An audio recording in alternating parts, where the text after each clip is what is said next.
We've got some great EA Sports Supercross action from Banquet Ballpark in Phoenix, Arizona.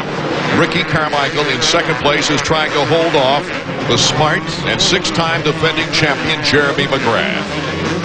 Tim Ferry, still our leader, and has a 2.7-second lead on Ricky Carmichael. Take a look at 14 as well. Kevin Windham coming up in behind Jeremy McGrath. He doesn't want to let McGrath go.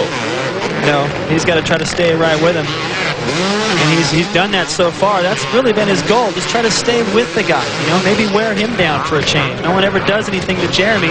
He's always able to get away. If Kevin can stay with him, he's got a chance. Watch this. McGrath is close enough to mess with RC. McGrath takes that same inside corner, but McGrath has the advantage. I should say RC, but here is a beautiful move by McGrath. The same combination, really. It's just pressure.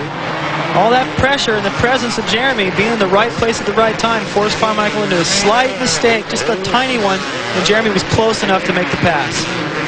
You see McGrath now picking up a little bit on the leader. This is one time where I'll bet you McGrath isn't minding too much to be in second. He's got his teammate out there. I'll bet you anything he's grinning in that helmet. He's happy for Tim right now because he knows he's got the talent to go out there and lead races. Here's Villeman working on Windham. David Villeman moves into fourth place, and he could be challenging up there soon. We still have 13 laps to go. We're starting to see that same sort of riding style and posture and energy from Kevin Windham that I saw in Anaheim, where he has the speed, but you're not looking at it. You're seeing something a little bit less. Right now he's getting passed by Villeman. It looks like Albie could be next. Yep, on the podium 2 of his first 3 races. Felt he didn't ride that well in the opener and took 3rd, and then had problems in the second round, ending up in 8th place. Now he's having trouble holding on to David Villeman, who's very smooth riding in 4th. The problem with Kevin, I don't know if it's a fitness thing. I mean, I look at the guy, and he looks fit, and he's strong. And I know he rides a lot. His mechanic says he goes out and he does 25-lap motos at the Honda test track, and his heart rate's low. But there's a difference between being able to go fast during the week and going fast in these conditions when it really matters and the pressure's on. And I think mentally, he's just not able to get his potential and ride relaxed. Ricky Carmichael is going to have a hard time now keeping number 934, David Villeman, off his back. You see, McGrath has already moved into second place. Ricky Carmichael in 3rd, but there's 934, David Villeman, who senses a chance to move into second in the points race. Beautiful line right there. Gets into that corner, just chops it off early, chops off about 10 feet of racetrack and stays out of that rut that fouled up Ricky Carmichael's time.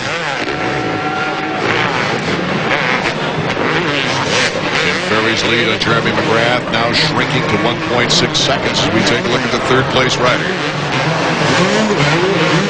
11 laps to go in our 250 main event from Phoenix, Arizona. Packed house here. Ricky looking back after he came out of that corner. That's all never a good sign. I think he's a little concerned. He knows Villeman's coming. Jeremy McGrath closing on his teammate Tim Ferry. Tim Ferry has never won a 250 main event. You just might never, as long as that number 1's back there.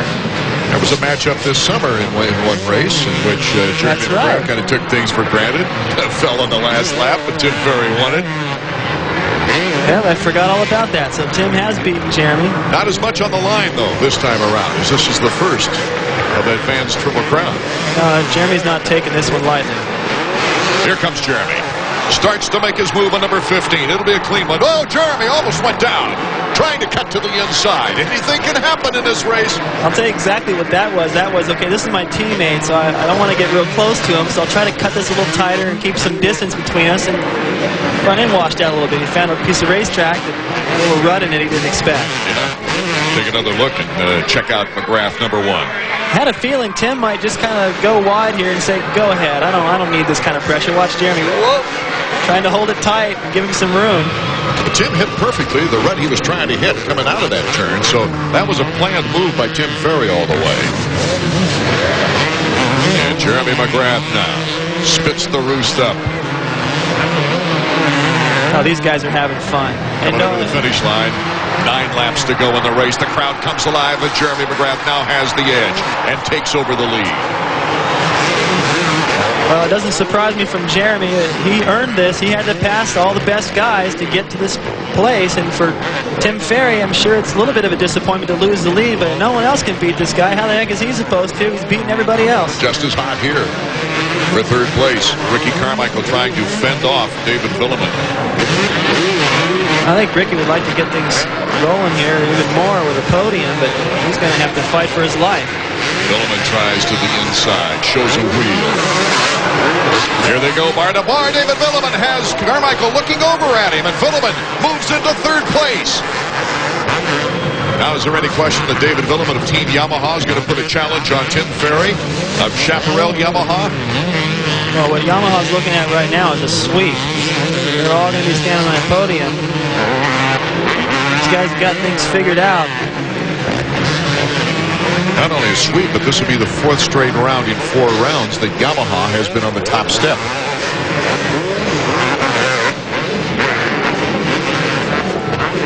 So as Jeremy McGrath of Mazda Chaparral Yamaha leads his teammate Tim Ferry, and Team Yamaha's David Villeman will return in a moment.